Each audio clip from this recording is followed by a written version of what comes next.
Algumas histórias são tão perturbadoras que fica difícil acreditar que quem estava por trás delas ainda era criança. Casos assim desafiam qualquer explicação simples e deixam uma pergunta desconfortável: até onde a crueldade pode chegar quando parte justamente de quem menos se espera? Em Hartlepool, na Inglaterra, duas adolescentes de apenas 13 e 14 anos transformaram a casa de Angela Wrightson em cenário de um dos crimes mais chocantes do país. Enquanto a mulher era atacada durante horas, as garotas registravam tudo em fotos, faziam postagens no Snapchat e agiam como se aquela fosse apenas mais uma noite comum. Mas, antes de entender o desfecho desse caso, veja agora a história de Alyssa Bustamante, a adolescente que confessou ter tirado a vida de uma menina de 9 anos apenas porque queria descobrir como seria a sensação de eliminar alguém.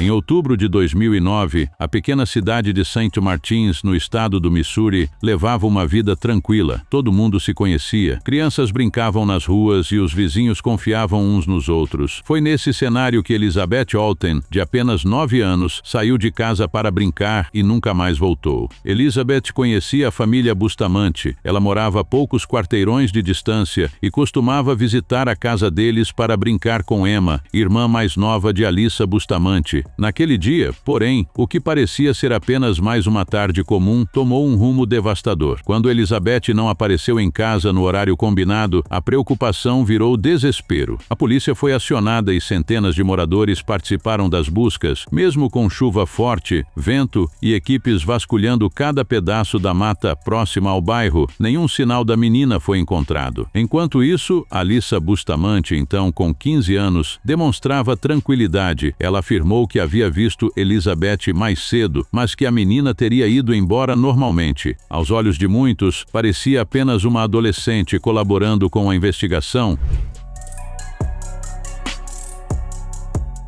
Com o avanço das buscas, investigadores decidiram analisar mais de perto a rotina da adolescente. Dentro do quarto de Alyssa, encontraram anotações perturbadoras. O que chamou ainda mais a atenção foi o diário da garota. Em uma das páginas, ela descrevia a execução com detalhes e registrava que queria descobrir como seria a sensação de tirar a vida de alguém. A anotação mudou completamente o rumo da investigação. Levada para interrogatório, Alyssa inicialmente negou qualquer envolvimento. Depois, apresentou versões contraditórias. Disse que teria sido um acidente. Em seguida, alterou a história várias vezes. Os investigadores insistiram, principalmente porque já sabiam da existência do diário. Depois de horas de depoimento, a adolescente confessou. Ela revelou que havia levado Elizabeth até uma área de mata próxima ao bairro. Também conduziu os policiais até o local onde havia escondido o que restou da menina sob folhas espalhadas pela floresta. Segundo o próprio relato feito aos investigadores, tudo aconteceu porque ela queria saber como seria a sensação de eliminar alguém. A confissão deixou a comunidade em choque.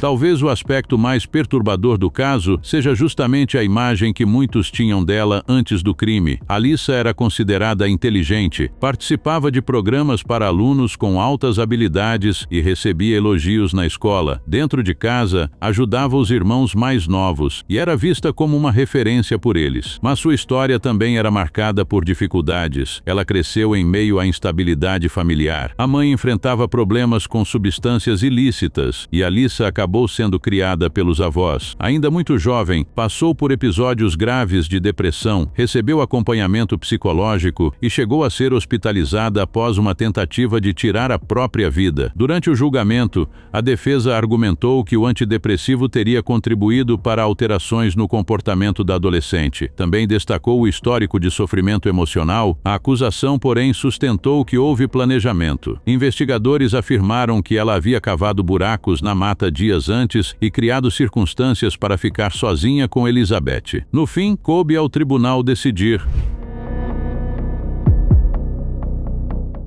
Em janeiro de 2012, Alyssa se declarou culpada por execução em segundo grau e ação criminosa armada. Meses depois, recebeu a sentença de prisão perpétua com possibilidade de liberdade condicional, além de uma pena adicional de 30 anos. Diante da família de Elizabeth, ela pediu desculpas e afirmou que trocaria a própria vida para trazer a menina de volta. Nem todos acreditaram na sinceridade daquele arrependimento. Ao longo dos anos, familiares, autoridades e especialistas continuaram divididos sobre o caso. Alguns enxergavam uma jovem profundamente perturbada por traumas e problemas emocionais. Outros acreditavam que nada justificava a frieza demonstrada naquela tarde. Em 2024, uma tentativa de obter liberdade condicional foi negada, adiando qualquer nova possibilidade de revisão por muitos anos. Mais de uma década depois, o nome de Alyssa Bustamante ainda provoca espanto, porque, diferente da imagem que muita gente constrói ao imaginar alguém capaz de cometer algo tão brutal, ela não parecia se encaixar nesse perfil. Era uma adolescente que ajudava os irmãos, tinha bom desempenho escolar e frequentava a igreja. Talvez seja justamente isso que torne essa história tão difícil de compreender. Às vezes, os casos mais perturbadores não acontecem pelas mãos de desconhecidos assustadores saídos de filmes. Eles surgem nos lugares mais comuns, envolvendo pessoas que pareciam levar uma vida absolutamente normal. E essa é uma realidade que continua deixando muita gente sem conseguir encontrar uma explicação.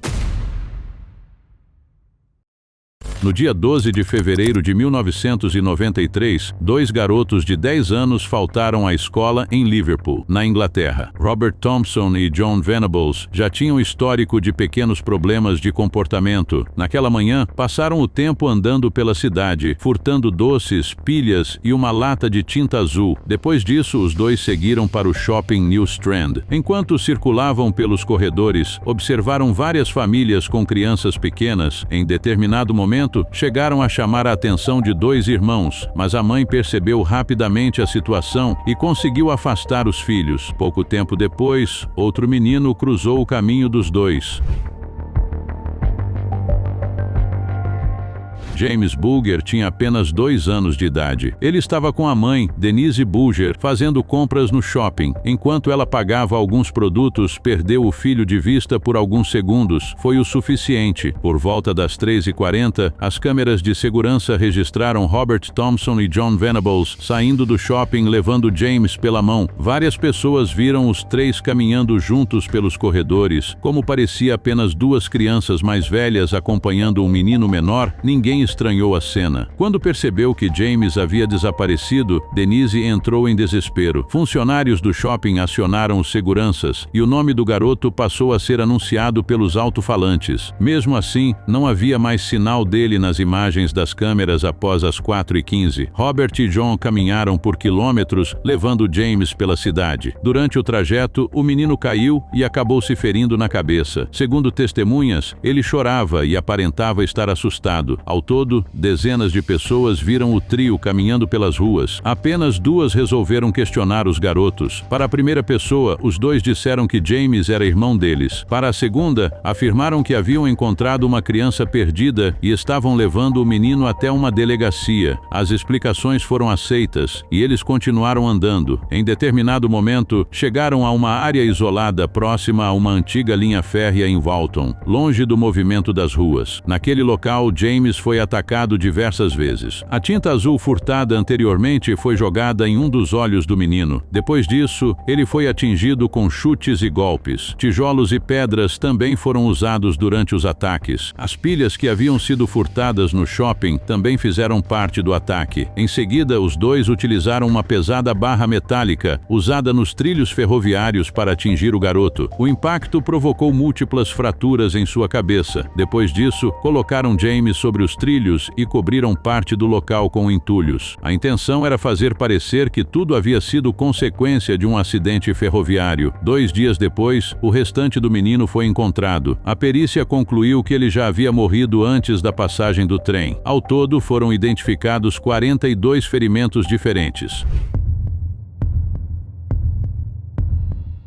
Inicialmente, os investigadores acreditaram que procuravam um criminoso adulto, mas as imagens das câmeras do shopping mudaram completamente o rumo do caso. A gravação mostrando James sendo levado por duas crianças foi divulgada para toda a população. Dias depois, uma mulher reconheceu John Venables nas imagens e informou a polícia. Em 18 de fevereiro de 1993, agentes foram até as casas dos dois suspeitos. Na residência de Robert Thompson, encontraram um tênis com manchas de sangue. Já na casa de John Venables, localizaram roupas com vestígios da tinta azul usada durante o ataque. As amostras coletadas também apresentaram compatibilidade com as evidências encontradas na vítima. Os dois meninos foram acusados de sequestro e execução de James Bulger. O julgamento começou em novembro de 1993 e teve enorme repercussão no Reino Unido. Robert Thompson e John Venables, ambos com 10 anos, tornaram-se os mais jovens condenados por homicídio na história moderna da Inglaterra. Durante o processo, assistentes sociais permaneceram ao lado dos garotos. Os pais acompanharam tudo à distância. A acusação sustentou que os dois sabiam exatamente o que estavam fazendo. Como argumento, destacou as tentativas de esconder o crime e simular um acidente. Após 3 semanas de julgamento, os dois foram considerados culpados. A sentença determinou que permanecessem detidos em instituições especiais para menores, com permanência mínima de 8 anos. Em junho de 2001, ao completarem 18 anos, Robert Thompson e John Venables foram libertados sob novas identidades. Entre as condições impostas, eles não poderiam manter contato um com o outro, nem procurar a família de James Bulger. Anos depois, John Venables voltou a enfrentar problemas com a justiça. Em 2010, foi condenado por possuir e compartilhar material ilegal envolvendo menores. Mais tarde, voltou a ser preso por infrações semelhantes. O caso de James Bulger permanece como um dos episódios criminais mais conhecidos da história britânica. As imagens do shopping, o julgamento dos dois garotos e as decisões tomadas pela justiça continuaram sendo lembradas décadas depois do ocorrido. Angela Wrightson tinha 39 anos e morava em uma pequena casa na Stephen Street, em Hartlepool, na Inglaterra. A vida dela havia sido marcada por dificuldades desde a infância. Ela cresceu em lares adotivos depois que seus pais não conseguiram cuidar dos filhos. Separada dos irmãos, passou anos mudando de instituições e carregou essas consequências para a vida adulta. Com o passar do tempo, desenvolveu uma forte dependência do álcool. Já havia tentado tratamentos e períodos de recuperação, mas sempre acabava voltando ao vício. Sua casa ficou conhecida na vizinhança como um lugar onde pessoas entravam e saíam a qualquer hora. Muitos apareciam apenas para beber. Ainda assim, Angela continuava abrindo as portas porque não gostava de ficar sozinha. Entre os frequentadores estavam 2 adolescentes da região. Por causa da idade, suas identidades reais nunca puderam ser divulgadas. Durante o julgamento, elas foram chamadas de Emma e Stacy. Uma delas tinha 13 anos, a outra 14. As duas já eram conhecidas pelos serviços sociais. Tinham crescido em ambientes instáveis, com histórico de negligência, conflitos familiares e passagens por lares temporários. Nos meses anteriores ao crime, passaram a andar juntas com mais frequência, costumavam passar as noites nas ruas, consumindo bebidas alcoólicas e procurando algum lugar para ficar. Foi assim que se aproximaram de Angela. Na noite de 8 de dezembro de 2014, as adolescentes entraram na casa de Angela sem bater. A porta estava destrancada. Pouco tempo depois, pediram mais bebidas. Angela saiu de casa para comprar álcool para elas. Câmeras de segurança registraram o momento em que ela entrou em uma loja próxima por volta das 7h30. Aquela seria a última vez em que foi vista com vida. Ao retornar, a situação mudou completamente. As adolescentes começaram a usar os celulares para tirar fotos e publicar imagens no Snapchat. Em uma dessas fotografias, tirada entre 8 e 9 horas, as duas apareciam sorrindo ao lado de Angela. Ela já apresentava sinais visíveis de violência no rosto. A legenda da postagem dizia apenas não. Os investigadores concluíram que aquele registro mostrava os primeiros momentos do ataque. Durante cerca de 7 horas, Angela permaneceu presa dentro da própria sala de estar. Diversos objetos encontrados pela casa foram usados para atacá-la. Móveis foram foram destruídos. A residência ficou completamente revirada. Enquanto tudo acontecia, as adolescentes faziam pausas para fumar, conversar e continuar usando os celulares. Fotografias continuaram sendo compartilhadas no Snapchat ao longo da noite. Em algumas delas, Angela ainda aparecia ao fundo, gravemente ferida. Por volta das 11 horas, duas mulheres conhecidas de Angela passaram pela casa, chamaram pelo nome dela e chegaram a abrir a porta. Viram a bagunça espalhada pela sala, mas aquilo não pareceu totalmente incomum, já que discussões e episódios relacionados ao álcool eram frequentes naquele endereço. Depois de olharem rapidamente, foram embora. Sem saber, estiveram a poucos passos de descobrir o que estava acontecendo. Mais tarde, Emma e Stacy deixaram a casa e encontraram outras pessoas na rua. Algumas notaram manchas de sangue nas roupas das adolescentes, mas ninguém deu muita importância ao detalhe. Por volta das 2 da manhã, câmeras de segurança registraram as duas voltando para a residência de Angela. Segundo a investigação, as agressões continuaram por mais algumas horas. Depois disso, as adolescentes ligaram para o número de emergência, não para pedir socorro para Angela, mas para solicitar que fossem levadas de volta para os locais onde estavam hospedadas. Os policiais da região já estavam acostumados a receber esse tipo de pedido delas. Durante o trajeto na viatura, uma das adolescentes ainda tirou uma foto da outra e publicou novamente no Snapchat.